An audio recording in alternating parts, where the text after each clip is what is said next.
Barney, I think we can go on the car and bicycle subject for quite a long time, but we do want to talk a bit of rugby as well. Obviously, you sit on the board of SA Rugby. It must be pretty good knowing that rugby will go back into training soon.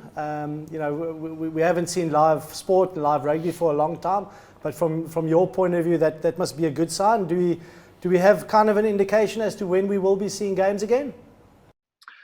Look, I think what we do know is that with the guys back at training, I think this is the start of at least knowing that it's coming around the corner. We can't seem to get an exact date, and because we obviously need to cooperate with government in terms of what they deem to be safe and good for the players as well as the public. Whether we start with or without crowds is another issue. The fact that our guys are training is a really big positive. Now we just got to hope that they quarantine well. That obviously there's no cases that are found within our professional squads.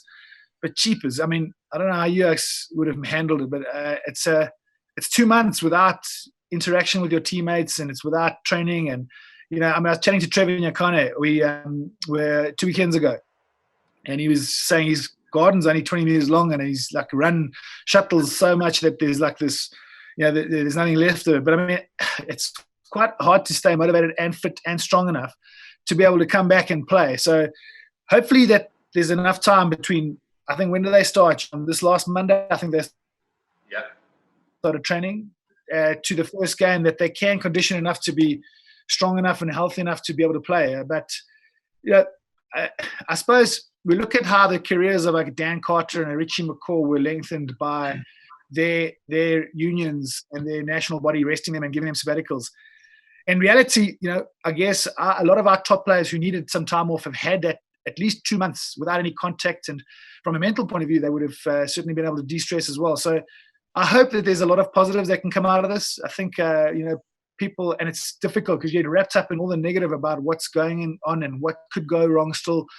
But it's important that we look for positives around what's happened in this last 2 months. And I think that the rugby players themselves have realized how much of an impact they have on people's lives. I know, because I'm a fan like you guys are. We played, but now we look forward to predicting the games, seeing our teams do well, seeing what the selection is going to do to the next weekend's results. And I think these players have realized just how much of a reliance South African people have for that weekend sport, that game on the weekend. Barney, it comes at the worst possible time, I feel, because we obviously the success of not only Springboks success, but the success of the Rugby World Cup in Japan. It opened to a new audience. It was a new experience for the educated rugby fan. Rugby in Europe seemed to have sort of found their way commercially. We've always sort of been the underdog commercially against football or whatever other sports we might be competing against. This is a shock for South Africa, obviously a massive financial implication. Things have to change. Is this maybe the thing that forces our hands to become more efficient, more streamlined, maybe focus back to rugby within South Africa with, the future of traveling being so hard to predict?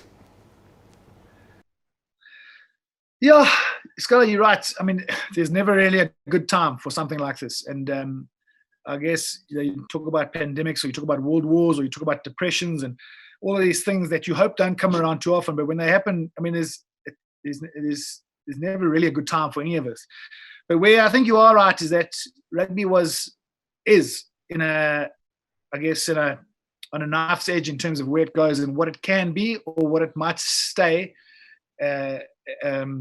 being. And the reason I say that is because I think before COVID-19, rugby as a sport globally needed to look at how to change, how to engage with fans more, and how to produce a product that people can't get enough of. And I think as a game, we've moved away from that over the last couple of years. And so, if anything, as a positive, I guess I'm always trying to revert back to that. But COVID-19 has forced a lot of hands, and I think, and a journalist asked me the other day, what do you think rugby will learn from COVID-19? And I reckon the forced learning for rugby and administration within rugby is just no more room for anything that's not essential to the growth of the game. And I say that because, as a player, you always think how much better it can be done while you're playing and how much better things can be done. But commercially, the game's complicated. Well, sport's complicated. If we look at sport in general, there's not a lot of sporting codes or teams or franchises that make money. They're normally always funded by a very wealthy businessman or a wealthy corporation.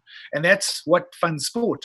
But to find a team, and this is where you must come in, Jean, but I'm guessing before COVID, teams and before Man United had a bad run, but Man United, Barcelona, those kind of teams might have been able to make some kind of commercial sense, but most of the other teams are driven by investment, and there's not always a great return. So rugby has needed to make some kind of change to make it a far more in-demand product, and that demand really is based upon not filling stadiums, which helps, but about how much people are desperate not to miss Springboks versus England or Australia versus New Zealand, whatever the case may be.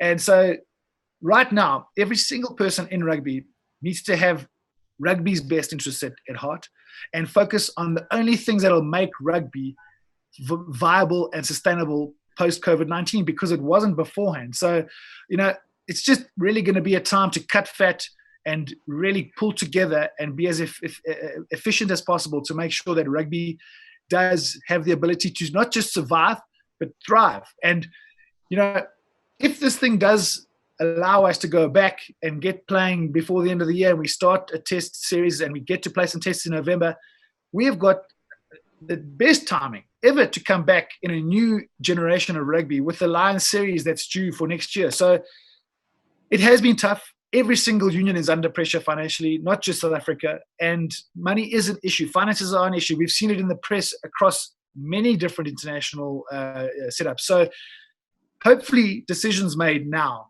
the commercial decisions made now, are going to benefit rugby in terms of how it changes its alignment and its direction in the future.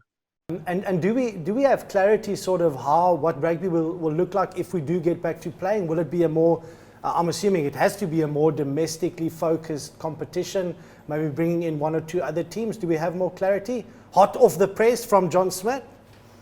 There's nothing I can tell you that you haven't been able to read, and I think it's really just based on what the rules are. And our borders are closed, as are many other countries' borders. So I would find it, at best, if we were able to travel in December or January, I reckon that's probably my guess. But right now, no one's allowed to come into South Africa or leave.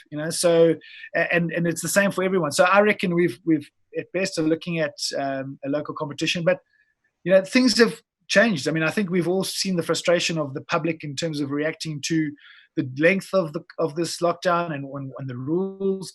And I think it's just because people get frustrated when they don't know. And communication is such an important element to get right, but it's hard to communicate when you don't also know what's coming and what the right recipe is or what the right direction is. So I'm sure we will see some local rugby, John, but whether we see anything from a foreign point of view coming over here or getting over there, I find that highly unlikely. Yeah, it's the uncertainty that kills you as well, eh? Not knowing what's going to happen. I think, like in anything in life, it frustrates you. But there has been talk about rugby championship being focused in one place. In Australia, they're talking about. But now think about this, because they're saying that if for that to happen, you have to quarantine 2 weeks prior to flying. So let's say you have to quarantine 2 weeks in South Africa. Then when you arrive there, then you have to quarantine for another 2 weeks. 2 weeks, that's a month. And then you can only start training, okay? Yeah. So then it starts, and now you've got 4 weeks that you didn't train as a team together, and then you have to go and start playing. Now what happens? Let's say you get an injury, okay? Or let's say one member tests positive. Yeah. But if you get an injury, then you can get a replacement in a month's time. So before you go any further, can you imagine 4 weeks of fitness? Can you imagine 4 weeks on tour in Sydney, Manly Harbour? How much fun we'll have there? I reckon the only blokes who will be up for this travel is guy who's married with kids and he's doing homeschooling, a professional rugby player. I know it's a young Springbok team, but Dwayne Vermeulen will put his hand up for a month of fitness away from his home and no homeschooling.